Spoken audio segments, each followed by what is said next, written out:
এই ওয়াকার সাহেব অথবা আর্মি যদি কোনো কু করার চেষ্টা করে, জনগণ গিয়ে ক্যান্টনমেন্টের ইট খুঁজে নিয়ে আসবে। ইট একটা ইট ক্যান্টনমেন্টে আস্থা থাকবে না, আপনি যাইকে রাখেন। রাজনৈতিক শক্তির আমরা পক্ষে, কিন্তু রাজনৈতিক দলের নামে নিপীড়নের পক্ষে আমরা নয়। আগামী এক সপ্তাহের মধ্যে আপনি ইন্টারিম ভেঙে দেন। এই ইন্টারিমের অনেক উপদেষ্টা এখন সামনে কেউ বিএনপির, কেউ জামাতের, কেউ এনসিপির মুখপাত্র হইয়া তাদের দলীয় এজেন্ডা গুলো আপনার সামনে রেখে বাস্তবায়ন করবে। এইটা আপনি হতে দিয়েন না। আপনি অতি জলদি যেই নির্বাচনটা উপহার দিতে চান তার জন্য ইন্টারিম ভেঙে দেন এবং অতি দ্রুত তত্ত্বাবধায়ক সরকার ঘোষণা করেন। যেই যদি ক্ষমতায় আসবে ওয়াদা করতে হবে ৭২-এর সংবিধানকে বাতিল করতে হবে। প্রত্যাশা করছি আপনাদের মাধ্যমে প্রধান উপদেষ্টা নিজে আমাদের এই বার্তাগুলো শুনবেন সময় নিয়ে, এবং প্রয়োজনে আমরা তার কাছে পৌঁছানোর ব্যবস্থা করব। কিন্তু আজকে আমরা সব কথা মাননীয় প্রধান উপদেষ্টাকে অ্যাড্রেস করতে চাই। সাংবাদিক ভাই ও বন্ধুরা, আপনাদেরকে জানাই যে আমরা ঘোষণাপত্র নিয়ে আসলে কোনো রিয়াক্ট করতে চাই না, কারণ বারবার বিভিন্ন বিষয়ে সংবাদ সম্মেলন করতে করতে আমরাও ভীষণ টায়ার্ড, এবং আপনারা এভাবে ছুটে আসেন। একটা অ্যারেঞ্জ করা এটা অনেক ঝামেলার ব্যাপার, আপনারাও জানেন। কিন্তু গত দুদিনে আমাদের ইনবক্সে, আমাদের পেজে শত শত টেক্সট এসছে, এবং সব থেকে যেটা গুরুত্বপূর্ণ, আমাদেরকে অগণিত শহীদ পরিবার আমাদের সাথে যোগাযোগ করেছে। তারা মনে করছেন যে তাদের হয়ে কিছু বলবার আমাদের আছে, এবং তাদের কথাগুলো আমাদের মধ্য দিয়ে আমাদের জবানে তারা প্রধান উপদেষ্টার কাছে পৌঁছতে চান। এর কারণ এই ইন্টারিমের একমাত্র ডক্টর ইউনূস ছাড়া অন্য কোনো উপদেষ্টাকে বর্তমান শহীদ পরিবার বা আপামর জনতা আর বাংলাদেশের বলে বিশ্বাস করতে পারেন না। এটা হলো বাংলাদেশের সব থেকে বড় সংকট। সুতরাং আমার পাশে আজকে শহীদ পরিবার দুজন বসবার কথা ছিল, প্রচন্ড জ্যামের কারণে তারা একটু দেরি হয়েছে। তো আপনাদেরকে আজকে আমরা যা বলছি, এটা বাংলাদেশের এই প্রায় ১৫০০ শহীদ, অগণিত আহত যোদ্ধা এবং বাংলাদেশের আপামর মানুষের প্রতিনিধিত্ব করে, আমরা গায়ের জোরে প্রতিনিধিত্ব বলছি না, আমাদের জবান মানুষের কাছে ম্যাচ করে কিনা এটা আপনারা নিশ্চয়ই সামাজিক যোগাযোগের মাধ্যমে এই রিয়াকশনটা পাবেন। তা আপনাদেরকে একটু শুধু ঘোষণাপত্র নিয়ে আমরা অনেক বড় ফিডব্যাক দিব না। সবার আগে আপনারা বলি, আপনারা জানেন কোনো অরাজনৈতিক পাটাতন থেকে এই ঘোষণাপত্র ৩৬ জুলাইয়ের মধ্যে হতেই হবে। এই জন্য আমরা একটা ছোট প্রেসার গ্রুপ হিসেবে আমাদের তরফে এমন কিছু নাই যা আমরা করি নাই, এবং আমরা তবু এই সরকারকে ধন্যবাদ জানাই যে আমরা যখন চূড়ান্ত আলটিমেটাম দিয়েছি, এই আলটিমেটাম তো আর আমাদের একার আলটিমেটাম না, সারা বাংলাদেশের ১৮ কোটি মানুষের কথা ছিল, এবং সেটাকে তারা সম্মান করে যে কোনোভাবেই হোক তারা একটা ঘোষণাপত্র দিয়েছেন। এই ঘোষণাপত্রের ঐতিহাসিক যে জায়গা, তারা সংসদ ভবনের সামনে দাঁড়িয়ে দিয়েছেন। বৃষ্টির মধ্যে হাজার হাজার মানুষ সেখানে উপস্থিত হয়েছে। অসাধারণ রাজনৈতিক সমঝোতা হয়ে বাংলাদেশের ফ্যাসিবাদ বিরোধী লড়াইয়ে সকল রাজনৈতিক দলের নেতৃবৃন্দ সেখানে তার পাশে ছিলেন, শহীদ পরিবার ছিলেন। এই উদ্যোগটার জন্য আমরা তাদেরকে ধন্যবাদ জানাতে চাই। কিন্তু এরপরে যেটা আমাদের অত্যন্ত কনসার্নের ব্যাপার, আপনারা জানেন এই ঘোষণাপত্রের জবান কিভাবে হবে, এই ঘোষণাপত্রে মানুষের শরিকানা কেমনে নিশ্চিত হবে, এইটা জানবার জন্য ৩ তারিখ, অগস্টের ৩ তারিখ আমরা সরকারের দুজন উপদেষ্টার সাথে জুলাইয়ের বিভিন্ন স্টেক হোল্ডাররা বসেছিলাম একটি সরকারি মিটিংয়ে। সেই সরকারি মিটিংয়ে আমরা উপদেষ্টাদেরকে জিজ্ঞেস করেছি যে এইখানে যে আমাদের দীর্ঘ ২০০ বছরের ব্রিটিশ বিরোধী লড়াই, যার চূড়ান্ত আকাঙ্ক্ষার প্রতিফলন ঘটেছে আমাদের মহান ১৯৪৭ সনের আজাদির মধ্য দিয়ে, তার সুনির্দিষ্ট তাকে স্বীকৃতি আছে কিনা। আমাদেরকে উপদেষ্টারা বলেছেন যে হ্যাঁ, ব্রিটিশ বিরোধী লড়াই থেকে শুরু করে সমস্ত সিগনিফিকেন্ট ইস্যুর স্বীকৃতি আছে, এবং তারা আমাদেরকে নিশ্চিত করেছেন। আমরা হতাশ হয়েছি, আমরা বলতে চাই না, বলতে খারাপ লাগে যে উপদেষ্টারা আমাদের সাথে মিথ্যা বলেছেন। আমরা ড্রাফট দেখতে চেয়েছিলাম, তারা বলেছে বিশেষ কারণেই যাতে আমরা ড্রাফটটা না দেখি, তারা আমরা যেন ট্রাস্ট করি। আমরা আজকে আপনাদের সামনে বলতে চাই, প্রধান উপদেষ্টার সেদিনকে বক্তৃতাটা আমরা অন্যভাবে বারবার দেখেছি। আপনাকে প্রধান উপদেষ্টা মহোদয়, আপনি কিভাবে দা ওয়ে ইউ টক, আপনার বডি ল্যাঙ্গুয়েজ, আপনি কোনটা স্পন্টেনিয়াসলি বলেন, কোনটা ইম্পোজড, এটা বোঝা যায় আপনার কথায়। পুরো যে বক্তৃতাটা, যে স্টেটমেন্টটা, যে ঘোষণাপত্রটা আপনি পড়েছেন, এইখানে আমরা আমাদের ডক্টর ইউনূসকে পাই নাই। আপনাকে মনে হয়েছে যে রাজনৈতিক দলগুলো সবাই মিলে লিখে দিয়ে আপনাকে দিয়ে পড়িয়ে নিয়েছে, কারণ আপনার যে স্পন্টেনিয়াস রিডিং, আপনি যেভাবে কথা বলেন, যেই আর্টিফিশিয়াল কোনো আর্টিকুলেশন ছাড়া কথা বলেন, আমরা সেটা পাই নাই। আমাদের মনে হয়েছে যে আপনি পড়ে শেষ করতে পারলেই বাঁচেন। আপনাদেরকে প্রথমে বলতে চাই, এই যে রাজনৈতিক দলগুলো আছে, আপনারা তো এই ঘোষণাপত্র বারবার দেখেছেন। সরকারের কয়েকটা অংশজন আমাদেরকে বলেছে যে বড় ২-১টা রাজনৈতিক দল তারা এই ঘোষণাপত্রের ওয়ার্ডিং এখান থেকে একটু চেঞ্জ হয়ে গেলে তারা এই প্রোগ্রামে অংশগ্রহণ করবে না। তাহলে সেই রাজনৈতিক দল বিএনপি, জামাত ইসলামী, এনসিপি সবাইকে প্রশ্ন করছি, আপনারা সবাই মিলেই কি 1947 সালকে খারিজ করে দিয়েছেন? ঠিক। দুইজনে উত্তর দিতে হবে। ডক্টর ইউনূস সাহেব, আপনাকে বলতে হবে দীর্ঘ 200 বছরের লড়াই, সেই 200 বছরের কতগুলো ইভেন্ট, সেই পলাশী থেকে শুরু করে আমাদের সেই সিপাহী বিপ্লব, এরপর আমাদের কত কর্তা সত্তা, আমাদের কত জীবন, আমাদের পূর্বপুরুষ গাছের সাথে ফাঁসিতে ঝুলেছে এই আজাদির জন্য। আমাদের মঙ্গল পান্ডেরা, হাজী শরীয়তুল্লাহ, আমাদের তিতুমির, হাবিলদার রজব আলী, তাদের রক্ত ঝরেছে। তার স্বীকৃতি আপনারা এখানে শুরু করেছেন শুধু এটা বলে যে যেহেতু উপনিবেশবাদী লড়াইয়ের সুদীর্ঘকালের ধারাবাহিকতা, এই যে উপনিবেশবাদী সুদীর্ঘকালের লড়াইয়ের সুদীর্ঘকালের ধারাবাহিকতা, এই ধারাবাহিকতা থেকে যে একটা রাষ্ট্র বাসনার প্রথম অর্জন আমাদের 1947, সেই 47-এর কে বিরোধিতা করেছে? ইভেন শেখ মুজিব করেছে। 71-এর যারা আমাদের হিরো, তারাও কি 1947 সালে রাষ্ট্রের কেউ বিরোধিতা করেছে? মুহাম্মদ আলী জিন্নার বোন ফাতেমা জিন্না নির্বাচন করেছেন, তাকে আইয়ুব খানের বিরুদ্ধে জয়ী করবার জন্য শেখ মুজিব দিনরাত 24 ঘন্টা কাজ করেছে। ঠিক। মুহাম্মদ আলী জিন্নার মৃত্যুর পরে তারা গড়াগড়ি দিয়ে কেঁদেছে, অসমাপ্ত আত্মজীবনী পড়েন। তাহলে এই যে বাঙালি জাতীয়তাবাদের ন্যারেটিভ, যেই বাঙালি জাতীয়তাবাদ গল্প শুরু করে 71 থেকে, এর আগে 200 বছরের কোনো লড়াই নাই, যেই বাঙালি জাতীয়তাবাদ বলে যেখানে পাহাড়ি, বিহারি, বাঙালি, হিন্দু, মুসলিম, বৌদ্ধ, খ্রিস্টান সবাই মিলে বাঙালি হয়ে যাবে, এখানে আর কোনো জাতিসত্তার আর কোনো পরিচয় নাই। এই যে জাতিবাদী রাজনীতি, সবাইকে বাঙালি করে তোলা, সেই বাঙালি করে তোলবার সর্বনিকৃষ্ট ফলাফল হয়েছে শাহবাগের জঘন্যতম মব। সেই শাহবাগের জঘন্যতম মব দিয়ে এই বাঙালি জাতীয়তাবাদের নামে আমাদের দেশে বিচারিক হত্যাকাণ্ডকে সব থেকে বড় লেজিটিমেসি দেওয়া হয়েছে। অদ্ভুত। আমরা কি দেখলাম আমাদের এই ঘোষণাপত্রে? সেই যে বাঙালি জাতীয়তাবাদের বয়ান, তারই মনে হয় যেন একটা কন্টিনিউয়েশন করা হয়েছে, তার ধারাবাহিকতা রক্ষা করা হয়েছে। তাহলে এই বাঙালি জাতীয়তাবাদের বয়ান, যেই বয়ান মানুষকে জুডিশিয়াল কিলিং করতে পারে, গুম করতে পারে, খুন করতে পারে, হত্যা করতে পারে, এবং বিরোধী দলে ভোট দেওয়ার ফলে ধর্ষণ করলে তার পক্ষে আবার ন্যারেটিভ তৈরি করতে পারে, সেই বাঙালি জাতীয়তাবাদের বয়ানের জন্য তো হাজারো মানুষ জীবন দেয় নাই। ঠিক। ডক্টর ইউনূস সাহেব, আপনাকে স্পষ্ট বলতে হবে, এইটা কি আপনি লিখেছেন? এইটা লেখার কথা আসিফ নজরুল সাহেবের, উনি আইন উপদেষ্টা। তাহলে আইন উপদেষ্টাকে বলতে চাই, আপনি যে ড্রাফট করেছেন প্রত্যেকটা রাজনৈতিক দলের কাছে পাঠিয়েছেন, জামাত ইসলামী আপনারা কেন এখনো বলছেন না আপনারা এখানে 47 নিয়ে কথা বলেছেন কি বলেন নাই? ঠিক। বিএনপি যদি বলে যে তারা 47-এর বিপক্ষে অবস্থান নিয়েছে, ঠিক আছে, আমরাও তাহলে বিএনপির বিপক্ষে রাস্তায় অবস্থান নিব এবং সেটা সামনে নির্বাচনে অবস্থান নিব। 47-এর ধারাবাহিকতা হলো 1971। ঠিক। সেই 1971-এর চূড়ান্ত ধারাবাহিকতা আমাদের 2024। 47, 71, 24-কে একটার বিপরীতে আর একটা বারবার দাঁড় করানোর চেষ্টা হয়েছে। প্রত্যেকটা বাংলাদেশ বিরোধী ষড়যন্ত্র। এই প্রত্যেকটা আমাদের জান গেছে, জীবন গেছে, জবান গেছে, আমরা প্রত্যেকটাকে সমানভাবে ধারণ করি বন্ধুরা। সুতরাং আপনাদেরকে দ্বিতীয়ভাবে বলি, বাঙালি জাতীয়তাবাদের যে সূচনা বিন্দু, সেইখান থেকে এই ঘোষণাপত্র শুরু হয়েছে, এটা আমাদের জন্য লজ্জার। দ্বিতীয় কথা, 1975 সনে যে 7ই নভেম্বর ঐতিহাসিক সিপাহী বিপ্লব, সিপাহী জনতার যে বিপ্লব, এটা এখানে উল্লেখ আছে, অসাধারণ, আমরা এটাকে অ্যাপ্রিসিয়েট করি। 1990 সালে যে অভ্যুত্থান হয়েছে সেইটাও আছে, কিন্তু 1990-এর পরে এই ঐতিহাসিক যে অভ্যুত্থানটা হলো, এরপরে সকল রাজনৈতিক দলগুলো মিলে যে একটা সমঝোতা করেছিল, 91-এর পরেই সেই সমস্ত রাজনৈতিক দলগুলো সেই সমঝোতা যে ভেঙে ফেলেছিল, রাজনৈতিক দলগুলো যে বিশ্বাসঘাতকতা করেছিল, তার কোনো প্রতিধ্বনি কেন ঘোষণাপত্রের মধ্যে নাই?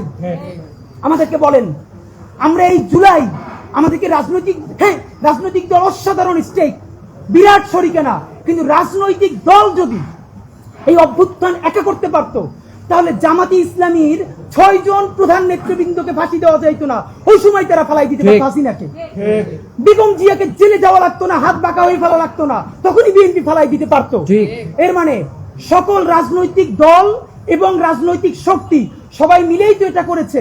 আমরা এখানে দেখলাম কি, যেইখানে রাজনৈতিক দলের ইনভলভমেন্ট আছে, কোথায় 1975-এর 7ই নভেম্বর, 1990 সেই জিনিসগুলোকে এখানে অ্যাড্রেস করা হলো, কিন্তু যেই ঐতিহাসিক পর্বগুলোতে রাজনৈতিক দলের সংশ্লিষ্টতা নাই, অরাজনৈতিক মানুষেরা সব থেকে বড় রাজনৈতিক কাজ করেছে, তার একটাকেও অ্যাড্রেস করা হয় নাই। প্রমাণ, পিলখানা হত্যাকাণ্ড হলো এমন হত্যাকাণ্ড যেটা স্বাধীন বাংলাদেশের মধ্যে বসে, তার বুকের উপরে বসে দেশপ্রেমিক সেনাবাহিনীকে ভারতীয় আধিপত্যবাদ সমস্ত শক্তি ব্যবহার করে আমাদের ভাইদেরকে, বোনদেরকে তাদের চোখের সামনে মুহুর্মুহু হত্যা করে তাদের লাশগুলো ভাসিয়ে দিয়েছে। আমরা চারপাশে তাকিয়ে রয়েছি। এই রকম আমাদের সামরিক বাহিনীর উপরে হত্যাকাণ্ড আপনারা পারলে বলেন তো 1971-এ পাকিস্তানও কোন ক্যান্টনমেন্টে এইরকম আক্রমণ চালাই আমাদের সামরিক বাহিনীর দেশপ্রেমিক অফিসারদেরকে মারতে পারছে কিনা আপনারা বলেন। পাকিস্তান আমাদের আর্মিকে যেরকম এইরকম মারতে পারে নাই, ভারত এবং আওয়ামী লীগ মিলে পিলখানায় আমার 57 জন সেনা অফিসারকে জঘন্যতম ভাবে হত্যা করলো, তার স্বীকৃতি এখানে নাই। বলা হয় না যে পিলখানা হত্যাকাণ্ডের মধ্য দিয়ে হাসিনা ভারতকে এখানে চূড়ান্ত ভাবে অনুপ্রবেশ ঘটিয়েছে। বন্ধুরা আমার, 2013 সনের শাপলা মানে এমন ব্যাপার যে আমরা এগুলো নিয়ে এখন বাঙালি জাতীয়তাবাদ হলো এমন ন্যারেটিভ যা আপনি যদি ন্যূনতম মুখে দাড়ি থেকে, পাঞ্জাবি থেকে মুখের আগে পরে বিসমিল্লাহ বলেন, অথবা আপনার সারা শরীরে মুসলমানিত্বের ন্যূনতম চিহ্ন থাকে, আপনি মানুষ থেকে মানুষ হয়ে উঠতে পারবেন না। এবং আজ এই জুলাইয়ের পরেও সেই মানুষগুলোকে মানুষ থেকে মানুষ হয়ে ওঠার নাগরিক ন্যূনতম মর্যাদার স্পেস দেওয়া হয় নাই। যেই শাপলা গণহত্যায় সারা ঢাকার মধ্যে রাতের আধারে প্রকাশ্য দিবালোকে গুলি চালিয়ে অগণিত মানুষকে হত্যা করা হলো, এবং যেটার মধ্য দিয়ে ফজরের মধ্যে রক্ত ধুয়ে হাসিনা প্রথম শক্তি পেল যে কোনো গণহত্যা চালিয়ে ফজরের আগে রক্ত ধুয়ে আবার দেশ চালানো যায়, সেই গণহত্যার কোন স্বীকৃতি নাই। আপনি 3টে শব্দ রাখতো ভাই। আপনি যেখানে বললেন 1975-এর 7 নভেম্বর, আপনি বললেন 90-এর অভ্যুত্থান, আপনি বলেন যে পিলখানা হত্যাকাণ্ড, শাপলা গণহত্যা। আপনি এতটুকু ঠিক কোন রাজনীতির কারণে বাদ দিলেন? পিলখানা হত্যাকাণ্ডের কথা বললে ক্যান্টনমেন্ট খেপে যায়, আমি বুঝি। এই আন্দোলন কি ক্যান্টনমেন্ট করে দিছে? এই ঘোষণাপত্রের মধ্যে বলা হয়েছে সামরিক বাহিনী জনতার পক্ষে অংশ নিয়েছে, আপনারা আবারও তাদেরকে পক্ষে রাখার কথা বললেন। বরং বলা দরকার ছিল 5ই আগস্ট যখন ছাত্র জনতা পঙ্গপালের মতো গণভবনের দিকে জীবনের ঝুঁকি নিয়ে সবাই ছুটে এসেছিল, সামরিক বাহিনী দেশের শৃঙ্খলার স্বার্থে তাদের সামনে থেকে প্রতিবন্ধকতা সরিয়ে নিতে বাধ্য হয়। সামরিক বাহিনী নিজের অক্ষুণ্ণতা বজায় রাখার জন্য দেশপ্রেমিক জনতার সাথে মিলে যেতে বাধ্য হয়েছিল। নইলে এত আইটেম তার আগে নিয়ে এত যান কিভাবে যায়? অথচ আপনি থেকে স্টেক বানিয়ে দিলেন। তাহলে পিলখানার কথা বললে আর্মি খেপে যাবে, আপনি কি এই জন্য পিলখানার কথা বললেন না? শাপলার কথা বললে কেউ কোন বুদ্ধিজীবী এখন এই অভ্যুত্থানকে রাইট উইং অভ্যুত্থান বলে। কিরে ভাই, এই উপদেষ্টাদের মধ্যে একমাত্র ধর্ম উপদেষ্টা ছাড়া আর কে রাইট উইং এর? এখানে জাসদের আছে, কে নাই আমাকে বলেন। তাহলে কি রেজওয়ানা হাসান আপা, শারমিনা মুর্শিদ ওনাদেরকে এখন বোরকা পরাইয়ে দিয়ে রাইট উইং বানাই ফেলতে হবে? তাহলে তো উচিত তাদেরকে বোরকা সাপ্লাই দেওয়া। এইটারও রাইট উইং বানাইতে পারতেছে, অথচ এরকম ইনক্লুসিভ গভর্নমেন্ট কবে হয়েছিল? তা আপনাদেরকে বলতে চাই যে এই শাপলার এই যে যাত্রাবাড়ি থেকে শুরু করে আলেমরা সারা দেশে, আপনারা মিডিয়ার ভাইয়ের একটা ভিডিও কালকে দেখেছেন, আমরা এর আগে কেউ দেখি নাই। এই এতদিন পর ভিডিওটা সামনে এসেছে। যাত্রাবাড়িতে একটা ছোট স্কুলের মেয়ে পুলিশের তুমুল গোলাগুলির মধ্যে কিভাবে বুক চিতিয়ে দাঁড়িয়ে আছে। ঠিক ভাই, আপনি ভাবেন এই বাচ্চাটা আপনার মেয়ে, আপনার বোন, আপনার ভাতিজি, আপনার ভাগ্নি। আমরা এখনো ডিটেক্ট করতে পারি না এই বাচ্চাটা বেঁচে আছে কিনা। পরে আমরা নিউজে দেখলাম এরকমই একটা বাচ্চার মতো দেহ পুলিশের গাড়ির মধ্যে নিথর হয়ে পড়ে আছে। এই বাচ্চাটা কিনা জানি না। যেই যাত্রাবাড়ি স্টালিনগ্রাদ হয়ে উঠলো আলেমদের কাছে, সেই শাপলাকে আপনি বাদ দিয়ে আপনি কোন ফ্যাসিবাদ আবার আনতে চান? আপনাদের এত হীনমন্যতা কিসের? শাপলায় হীনমন্যতা, পিলখানায় হীনমন্যতা। তাহলে তাদের রক্তের বিনিময়ে যে সরকারে আছেন সেখানে থাকতে আপনাদের লজ্জা হয় না? আপনাদেরকে সর্বশেষ আপনারা বলতে চাই, এই যেই হাসিনার পালাইতে বাধ্য হইছে যেই জেনজিদের কারণে, সেই জেনজিরা কিন্তু রাজনীতি সচেতন হয়েছে ঐতিহাসিক একটা ইভেন্টের মধ্য দিয়ে। এইটার কথা কেউ বলে না। যেই জেনজিরা স্ল্যাং নিয়ে রাস্তায় নেমে গণহত্যাকারীকে পালাতে বাধ্য করেছে, রাজনৈতিক দল তাদেরকে ইমাম মেনে পিছনে মুক্তাদি হিসেবে দাঁড়িয়েছে, সেই জেনজিরা প্রথম রাষ্ট্রের মালিকানা গ্রহণ করে নিরাপদ সড়ক আন্দোলনের মাধ্যমে। সেই নিরাপদ সড়ক আন্দোলনে প্রাইভেট বিশ্ববিদ্যালয়, পাবলিক বিশ্ববিদ্যালয়, 6, 7, 8, 9 এর বাচ্চারা তাদের বাবারা মায়েরা খাবার নিয়ে রাজপথে নেমেছিল। ওই সময় রাজনৈতিক দলগুলো তাদের সাথে শতভাগ নামতে পারলে আওয়ামী লীগ ওই দিনে পইরে যাইত। আমাদের নিরাপদ সড়ক আন্দোলনে আমাদের বাচ্চাগুলো কিভাবে রক্তাক্ত হয়েছে, কিন্তু এই রক্তাক্ত হওয়ার মধ্য দিয়ে তারা প্রথম এই এস্টাবলিশমেন্টকে, ফ্যাসিবাদকে গালি দিয়া শিখেছে। তারই চূড়ান্ত পরিণতিতে মাত্র 5 বছরের মধ্যে আমরা হাসিনাকে পালাতে বাধ্য করতে পেরেছি।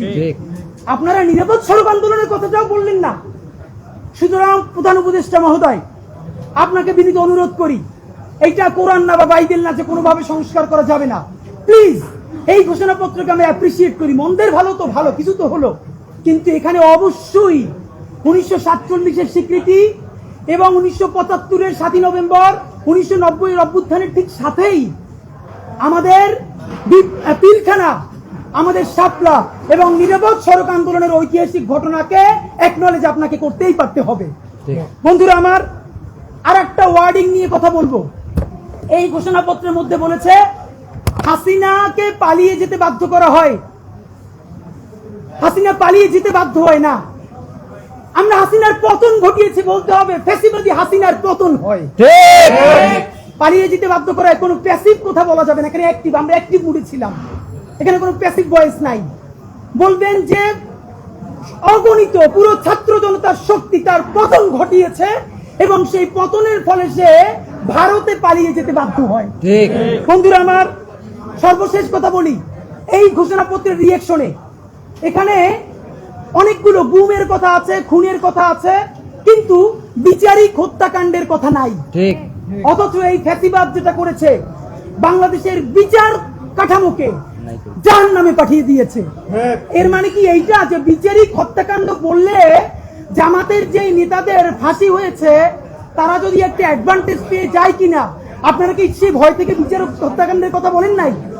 প্লিজ এটা আপনাদেরকে বন্ধ করতে হবে। এবার বন্ধুরা, ঘোষণাপত্রের ফিডব্যাকের পরে অত্যন্ত গুরুত্বপূর্ণ কথা আপনাদের সাথে জুলাই সনদ নিয়ে। আমরা প্রত্যাশা করছি আগামী কয়েকদিনের মধ্যে জুলাই সনদ স্বাক্ষরিত হবে। নাম্বার 1, এই ঘোষণাপত্রে আপনারা যেরকম ভুজুং বাজুং দিয়ে জাতিকে বুঝাইছেন, আপনারা এই জুলাই সনদে সর্বশেষ বলেছেন, আমার হাতে প্রধান উপদেষ্টা মহোদয় 5ই আগস্ট একটি দীর্ঘ বক্তৃতা করেছেন। এই বক্তৃতার পুরো কপি আছে। এই বক্তৃতা অনুযায়ী উনি বলেছেন শীঘ্রই জুলাই সনদ বাস্তবায়ন হবে। এই জুলাই সনদের জন্য 19টা মৌলিক সংস্কারে সবাই ঐক্যমত্য পোষণ করেছে। এরপরে যে কথাটা আর বলা হয় না, এই 19টা ঐক্যমত্যের মধ্যে বিএনপি বলেছে তার মধ্যে 10টাই তারা নোট অফ ডিসেন্ট দিয়েছে। তো নোট অফ ডিসেন্ট কি? নোট অফ ডিসেন্ট হলো আপাত দৃষ্টিতে আমি এটা মাইনে নিলাম, কিন্তু আমি আসলে এইটার সাথে একমত না। তাহলে বিএনপি এই 19টার মধ্যে যেই 10টা নোট অফ ডিসেন্ট দিছে, সেই 10টাই তো মোস্ট সিগনিফিকেন্ট জায়গা। তাহলে বিএনপি সরকার গঠন করার পরে এর একটাও যদি বাস্তবায়ন না করে, তাহলে আমরা কেমনে বিএনপিকে ধরবো বলেন? মানে আইনি বাধ্যবাধকতা কোথায়? বিএনপি তো তখন বলবে, কেন ভাই, আমি তো বলেই দিয়েছি স্বাক্ষর করার সময় যেখানে আমার দ্বিমত আছে, এখন আমি এটা পারতেছি না বাস্তবতায়। মজার ব্যাপার বলি, সরকারের কয়েক জায়গায় জিজ্ঞেস করেছি, বলেন তো 19টা মৌলিক সংস্কারের মধ্যে আপনাদের কাছে একটা মোস্ট সিগনিফিকেন্ট কোনটা? তারা বলেছে সংসদের উচ্চকক্ষে পিআর ব্যবস্থা আনুপাতিক হারে। এবং আপনাদেরকে জানাই রাখি, সংসদের উচ্চকক্ষে যে পিআর, বিএনপি এখানে নোট অফ ডিসেন্ট দিয়েছে।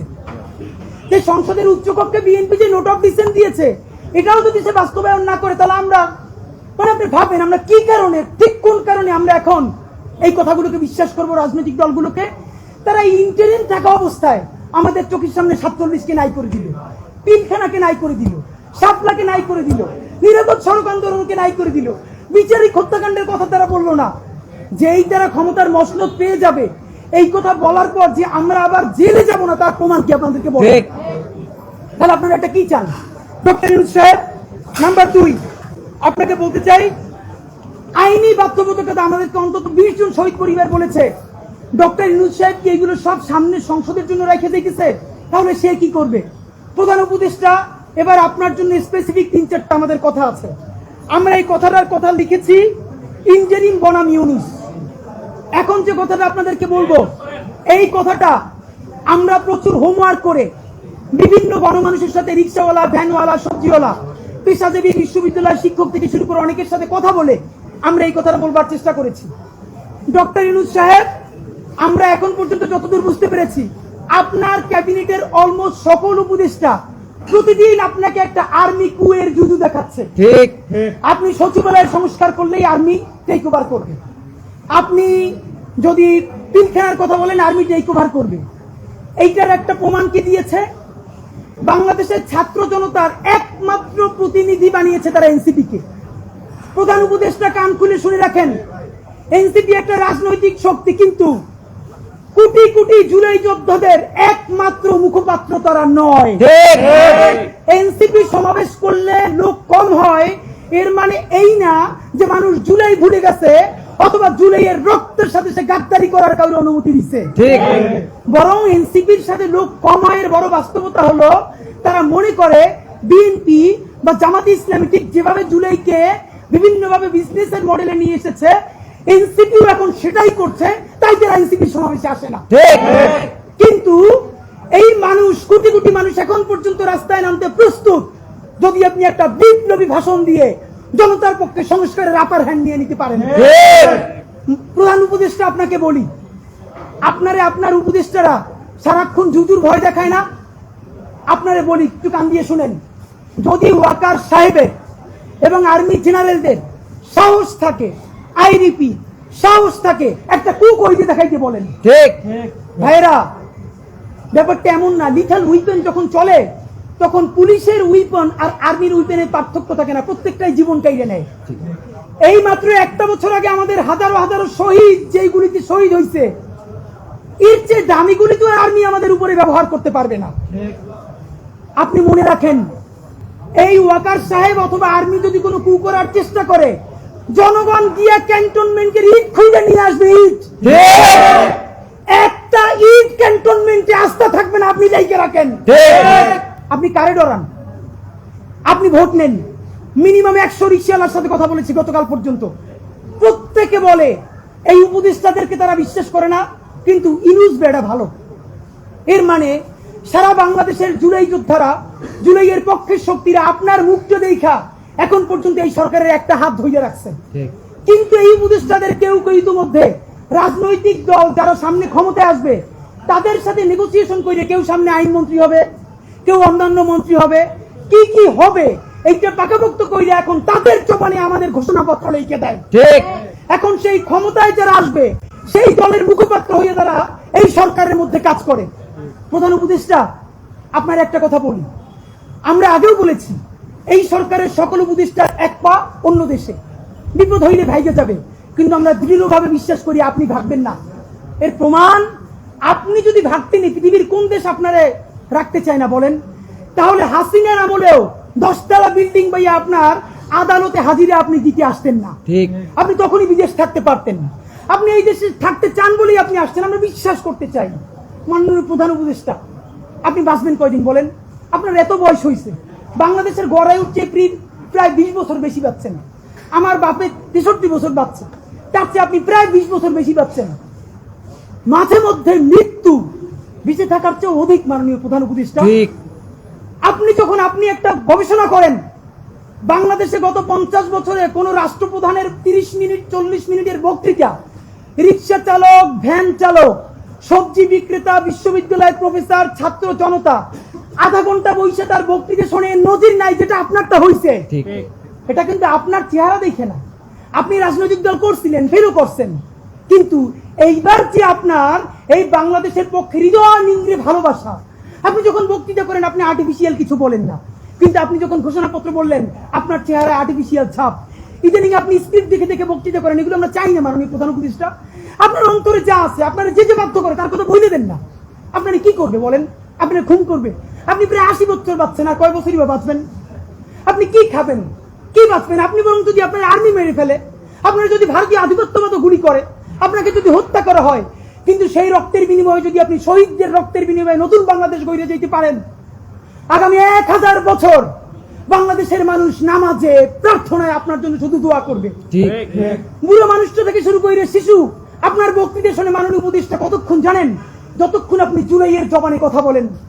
কিন্তু যেই রাজনৈতিক দলের কাছে কোন ধরনের সংস্কার ছাড়া আপনি নির্বাচনের কথা বলতেছেন, আপনি কি কি বলছেন আপনারা একটু পয়লা শুনাই। আপনার ঘোষণাপত্র থেকে অল্প কয়েক টাকা মার্ক করে নিয়ে আসছি মাননীয় প্রধান উপদেষ্টা। আপনি বলছেন যে সামনের নির্বাচনে, এবারের নির্বাচন যেন আনন্দ উৎসবের দিক থেকে, শান্তি শৃঙ্খলার দিক থেকে, ভোটার উপস্থিতির দিক থেকে, সৌহার্দ্য আন্তরিকতার দিক থেকে দেশের ইতিহাসে স্মরণীয় হয়ে থাকে, এই সকল আয়োজন করা হবে। মাননীয় প্রধান উপদেষ্টা, 6 মাস বাকি আছে। এই 6 মাসের মধ্যে আপনি এই উদযাপন কেমনে করবেন? নির্বাচন শুরু হইতে পারে না, এর মধ্যে মানুষকে হত্যা করতেছে রাজনৈতিক দল একটা আরেকটারে। তাহলে এই আমলা, এই পুলিশ, যেই পুলিশ রাজনৈতিক দলের ছত্রছায়া আবার হত্যাকাণ্ড ঘটাবে, আপনি তারা দিয়ে কেমনে পারবেন? প্লিজ আপনার এই বৃদ্ধ কাঁধে রাজনৈতিক দলগুলোর বন্দুককে রাখতে দিয়েন না। আপনি না পারলে কুইট করেন, ওরা নিজেরা বুঝে খাক। কিন্তু রাজনৈতিক দলের একমাত্র মুখপাত্র হইয়া বাংলাদেশের মুখপাত্র থেকে আপনি বিদায় নিয়েন না। আপনি নির্বাচনের কথা বলছেন, আমরা খুশি হয়েছি, কিন্তু ইতিহাসের স্মরণীয় নির্বাচন করার রুটম্যাপ কোথায়? বাংলাদেশের রাজনৈতিক দলগুলো আপনার সাথে মিটিং করে সামনে এসে বলে আমরা নির্বাচনের রোডম্যাপ দেখি নাই, আমরা হতাশ। ভিতরে কথা বলার চেষ্টা করলাম, আফসোস রাজনৈতিক দলগুলো এত বদমাশ কেমনি হয় ভাই? ভিতরে তারা একটা বারো ভালো করে কোনো রাজনৈতিক তারা নির্বাচনের ম্যাপ দেয় না। প্রধান উপদেষ্টারে তারা গিয়ে বলে বড় দলগুলা, ওই পেট্রো বাংলার চেয়ারম্যানটা কিন্তু আমাদের লাগবে, অমুক বিশ্ববিদ্যালয়ের ভিসি কিন্তু আমাদের লাগবে, স্বরাষ্ট্র আর জনপ্রশাসন মন্ত্রণালয়ের সচিবটা কিন্তু আমাদের লাগবে। বাইরে এসে বলে আমরা নির্বাচন না দেখে হতাশ। একই বিচারিতা।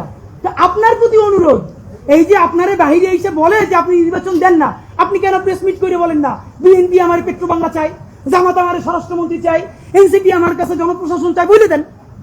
ধরেন আপনি বইলে দিচ্ছেন, করবে কি? মারবে। আপনি এমনি একদিন বইলে দেবেন, আজীবন বাঁচবেন। আপনি বইলে দেন না, ওদের নেংটা কইলে দেন। রাজনৈতিক শক্তির আমরা পক্ষে, কিন্তু রাজনৈতিক দলের নামে নিপীড়নের পক্ষে আমরা নয়। বন্ধুরা আমার, আপনারা আপনি আরেকটা কথা বলেছেন, এখন থেকে প্রতিদিন আলাপ করুন আপনার এলাকায় ভোটদান ব্যবস্থা কেমন হলে সুন্দর হয়, কেমন হলে আনন্দমুখর হয়, সেটা আগে থেকে ঠিক করার জন্য, নতুন বাংলাদেশের কাজ করার জন্য সেইটা আপনারা প্রস্তুতি নেন। মাননীয় উপদেষ্টা, যমুনে বললে হবে না, এলাকায় গিয়ে যদি এই এলাকা শুরু করি, আমার পিটাইয়া ছালবাকল উঠেই আবার ঢাকায় পাঠাইবে। ঠিক, ঢাকার এলাকা কিন্তু এক না। এলাকায় সেই পরিবেশ আপনি তৈরি করতে পারছেন? এলাকার ওসি প্রতিদিন এখন বিএনপির উপজেলা সভাপতির ফোন করে ডায়াবেটিসের খবর নেয়। তা আমার কথা যদি বিএনপির বিপক্ষে যায়, আমার কথা যদি জামাতের বিপক্ষে যায়, তারা তো আমার দৌড়নি দিয়া কি করবে তা তো আপনি বুঝতে পারতেছেন না। প্রধান উপদেষ্টা, মাননীয় উপদেষ্টা, শেষের দিকে আপনার আর একটা কথা আপনারা বলা দরকার। আপনি এখানে খুবই স্পেসিফিকলি বারবার নির্বাচনের যে রোডম্যাপটা দিয়েছেন, আমরা অত্যন্ত খুশি হয়েছি। আপনার হাতে সময় আছে 6 মাস। আপনাকে চূড়ান্তভাবে আমরা কয়েকটা প্রস্তাবনা দিতে চাই। নাম্বার 1, এই 6 মাসের মধ্যে আপনি একটা আপার হ্যান্ড নিবেন। সেই আপার হ্যান্ডের চূড়ান্ত কাজ আগামী 1 সপ্তাহের মধ্যে আপনি ইন্টারিম ভেঙে দেন। ঠিক, এই ইন্টারিমের অনেক উপদেষ্টা এখন সামনে কেউ বিএনপির, কেউ জামাতের, কেউ এনসিপির মুখপাত্র হইয়া তাদের দলীয় এজেন্ডাগুলো আপনার সামনে রেখে বাস্তবায়ন করবে। এইটা আপনি হতে দিয়েন না। আপনি অতি জলদি যে নির্বাচনটা উপহার দিতে চান তার জন্য ইন্টারিম ভেঙে দেন এবং অতি দ্রুত তত্ত্বাবধায়ক সরকার ঘোষণা করেন। এই ইন্টারিম ভেঙে দিয়া আপনি প্রধান হইয়া আপনি তত্ত্বাবধায়ক সরকার ঘোষণা করেন। আগামী 6 মাস মাননীয় প্রধান উপদেষ্টা, এটা অনেক অনেক বেশি ইনাফ, মোর দ্যান ইনাফ এই দেশে পাল্টাই দেওয়ার জন্য। আপনি কিছু বিপ্লবী সিদ্ধান্ত নেন। সেই বিপ্লবী সিদ্ধান্তের মধ্যে আপনি 1 নম্বরে বলেন যে এই দলই ক্ষমতায় আসবে ওয়াদা করতে হবে 72-এর সংবিধানকে বাতিল করতে হবে। যেই 72-এর সংবিধানের মধ্য দিয়ে বাকশাল হয়েছে, বিচারিক হত্যাকাণ্ড হয়েছে, সেই সংবিধানকে নতুন সংসদে বাতিল করে জুলাইয়ের ঘোষণাপত্রের আলোকে এবং জুলাইয়ের সনদের আলোকে নতুন সংবিধান রচনা করতে হবে। নাম্বার 2, প্রতিনিধিত্বশীল স্বাধীন পুলিশ কমিশন গঠন করতে হবে। আমরা বলেছি শুধু পুলিশ কমিশন না, কারণ এই পুলিশ যদি জানে আগামীতে বিএনপি ক্ষমতায় আসবে, জামাত ক্ষমতায় আসবে, সে হোমওয়ার্ক কইরা প্রত্যেকটা কেন্দ্র দখল করে ব্যালট ভরে দিবে, কারণ সে জানে তাহলে তার পোস্টিংটা ভালো হবে। সুতরাং আমরা চাই একটা প্রতিনিধিত্বশীল স্বাধীন পুলিশ কমিশন। এটা যদি 10 জনের মেম্বার হয়, 2 জন বিরোধী দল থেকে থাকবে, 2 জন বিশ্ববিদ্যালয়ের শিক্ষক থাকবে, 1 জন শহীদ পরিবার থেকে থাকতে পারে, এই পুরো সরকার থেকে থাকবে 5 জন, বাকি 5 জন অন্য স্টেট থেকে। যদি সেটা হয় তাহলে ন্যূনতম তাকে কিন্তু একটা কন্ট্রোল করা যাবে। নাম্বার 2, আপনি ন্যূনতম জুডিশিয়াল রিফর্ম না করে আপনি কিসের নির্বাচন দিচ্ছেন? এই যে নির্বাচনে খুন হবে প্রচুর, সেই খুনগুলো নিয়ে তো মামলা হবে। আমরা এই যে আসিফ মাহমুদ বনাম ইশরাক হোসেনের যে ক্যাচাল, সেই কেচালে দেখলাম আদালত পর্যন্ত স্বীকার করতেছে যে এই ব্যাপারে রায় দেওয়ার উপরে তার উপরে চাপ ছিল, কোন রাজনৈতিক দল ক্ষমতায় নাই। সেই অবস্থায়ও যদি আদালত বলে যে এই রায় দেওয়া তার উপরে চাপ ছিল, যখন রাজনৈতিক দল থাকবে তখন তো চাপ লাগবে না, তখন আইন মন্ত্রণালয় দিয়ে লিখে পাঠাবে, সে শুধু সাইন করে দিবে। সুতরাং আপনি জুডিশিয়াল রিফর্ম কি করলেন সেই থেকে আপনাকে স্পেসিফিকলি বলতে হবে। জনপ্রশাসন সংস্কার সবকিছুতে একমাত্র বিসিএস প্রশাসন ছড়ি ঘুরাবে তা হইতে পারে না। আপনি ক্ষমতার ডিসেন্ট্রালাইজেশন করেন, আপনি পুলিশকে একটু ভিন্ন করেন, আপনি অন্যান্য ক্যাডারগুলোকে আরেকটু এম্পাওয়ার করেন। এই যে জনপ্রশাসন সংস্কারের মধ্যে প্রশাসকরা নিজেদেরকে প্যারালাল রাষ্ট্র ভাবে, এই যে আপনি ন্যূনতম ভাঙিয়ে দিতে না পারলে আবার তো সে আমলাতান্ত্রিক দেশ করবে। এবং আপনাকে সর্বশেষ আমরা বলতে চাই, আগামী 6 মাস আমরা আপনার কাছে অ্যাকশন দেখতে চাই। সেই অ্যাকশনটা হলো, এখন চলে আগস্ট মাস, আগস্টের মধ্যে আপনি ইন্টারিম ভেঙে দেওয়ার চূড়ান্ত রূপরেখা প্রণয়ন করেন।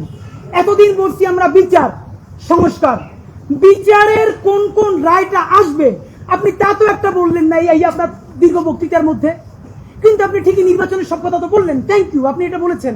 তাহলে বিচার নিয়ে আপনি এরকম বলতেছেন না কেন? নাম্বার 2, এতদিন আমরা আগে বলেছি সংস্কার, তারপরে বলেছি মৌলিক সংস্কার, না এখন মৌলিক সংস্কারও বলি না, নির্দিষ্ট 5টা সংস্কারের কথা বলেছি।